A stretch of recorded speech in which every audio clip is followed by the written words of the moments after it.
বিস্তারিত আরো কথা বলবো, সরাসরি চলে যাচ্ছে নিউজ রুমে। আমাদের প্রতিনিধি শ্রেয়সী গাঙ্গুলি আমাদের সঙ্গে রয়েছেন। শ্রেয়সী, আমরা দেখলাম তোমার প্রতিবেদনগুলো এবং মারাত্মক লক্ষ লক্ষ টাকা হাতিয়ে নেওয়া হচ্ছিল, বেশ কয়েক মাস ধরে প্রতারণা চক্র চলছিল। ইতিমধ্যেই তো ট্রেস করা গেছে এরা কারা, কিন্তু এদের এই চক্রের জালটা আরো কতদূর বিস্তৃত সে ব্যাপারে এখনো পর্যন্ত আধিকারিকরা কিছু আন্দাজ করতে পারছেন কি? দেখো, আধিকারিকদের কাছে এই মুহূর্তে যে তথ্য এসে পৌঁছেছে সেটা কিন্তু রীতিমতো আশঙ্কার তথ্য। এক্ষেত্রে এই যে যাদেরকে গতকাল ধরা হয়েছে তাদের মধ্যে দেখা যাচ্ছে বেশিরভাগেরই বাড়ি হচ্ছে বর্ধমানে। শুধুমাত্র এই চক্র কিন্তু এখানে শেষ নয়, এই চক্রের শিকড় অনেক গভীরে এবং সেটা দিল্লি পর্যন্ত ছড়িয়ে আছে।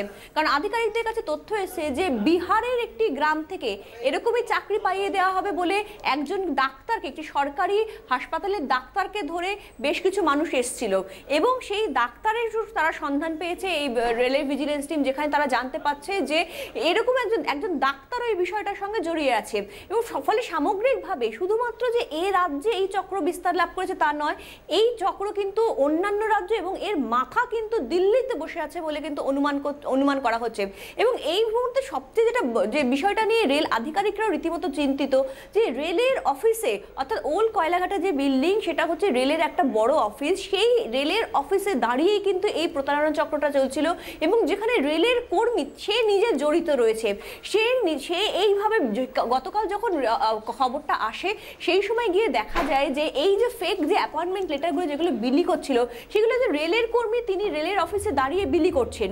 এবং জানা যাচ্ছে যে যাদের কাছে বিলি করা হচ্ছিল তাদের কারোর কাছ থেকে 5 লক্ষ, কারোর কাছ থেকে 7 লক্ষ, কারোর কাছ থেকে 15 লক্ষ এইভাবে টাকা নিয়েছিল। এবং শুধুমাত্র গতকাল নয়, এই যে চক্রটি, এই চক্রটি গত কয়েক বছর ধরে প্রায় সক্রিয় রয়েছে এবং গতকাল হয়তো একটা এর পোর্শন ধরা গেছে, কিন্তু চক্রের যে গভীরতা সেটা অনেক গভীর, সেটা অনেক দূর পর্যন্ত বিস্তার লাভ করেছে।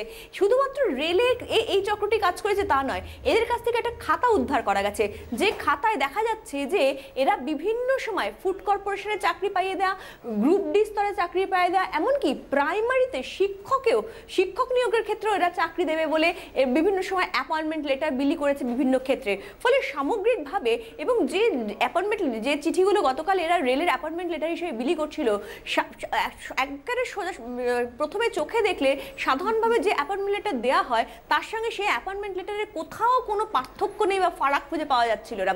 ফলে সামগ্রিকভাবে এই যেভাবে তৈরি হচ্ছে অ্যাপয়েন্টমেন্ট লেটার, এবং যেটা জানা যাচ্ছে যে যাদেরকে অ্যাপয়েন্টমেন্ট লেটার দিচ্ছিল তাদেরকে নাকি এই অ্যাপয়েন্টমেন্ট লেটার দেওয়ার আগে তাদের নাকি মেডিকেল টেস্টও হয়েছে। অর্থাৎ ফলে সামগ্রিকভাবে এই যে চক্র, এটাই মেডিকেল টেস্ট যেখানে হয়েছে তার মানে সেখানে মেডিকেলের অফিসাররাও জড়িত রয়েছেন। ফলে এই যে চক্র, সেই চক্রের কিন্তু প্রচুর বিশাল বড় তারা ইতিমধ্যেই তাদের বিস্তার লাভ করেছে এবং সেই জায়গা থেকে দাঁড়িয়ে কিন্তু রেলের অফিসাররা রীতিমতো আতঙ্কিত, যেখানে তারা দেখছেন যে রেলের আধিকারিক তিনি নিজে জড়িয়ে রয়েছেন, রেলের কর্মী নিজে জড়িয়ে রয়েছেন। ফলে কোথা থেকে যে কতদূর বিস্তার লাভ করেছে সেটা নিয়ে কিন্তু এই মুহূর্তে তারা সবচেয়ে বেশি চিন্তিত।